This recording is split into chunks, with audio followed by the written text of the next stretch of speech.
jeudi 14 mars, la Cour de cassation a annoncé dans un communiqué que la ministre des Sports Amélie Oudéa-Castéra avait été mise en examen en décembre dernier suite à une plainte pour diffamation de Noël Le Graët, ancien président de la Fédération française de football.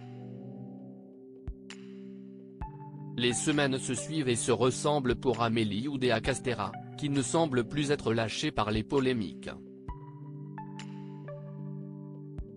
Tout a commencé en janvier dernier lorsque la ministre des Sports et de l'Éducation nationale, à l'époque, s'en mêlait les pinceaux en expliquant pourquoi ses enfants étaient scolarisés dans un prestigieux établissement privé, évoquant des paquets d'heures qui n'étaient pas sérieusement remplacés dans le public.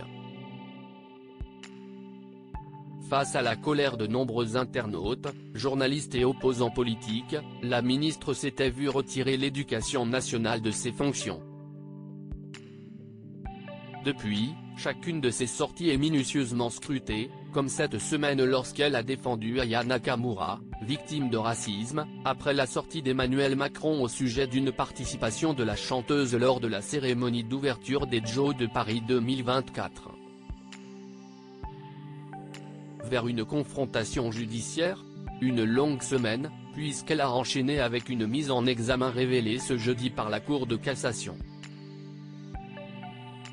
Dans un communiqué, cette dernière explique que la plainte de Noël Le Graët a été jugée recevable et que la ministre des Sports a été mise en examen en décembre dernier par la Cour de justice de la République.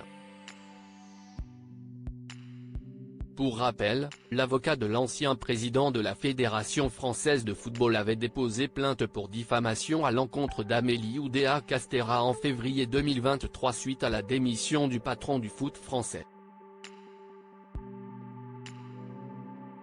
À la tête du rapport d'audit de l'Inspection générale de l'éducation, du sport et de la recherche, (AIESR), qui avait levé le voile sur des accusations de harcèlement sexuel à l'encontre de Noël Le Graët, la ministre avait violé tous les principes d'impartialité, du contradictoire selon l'avocat Thierry Marambert.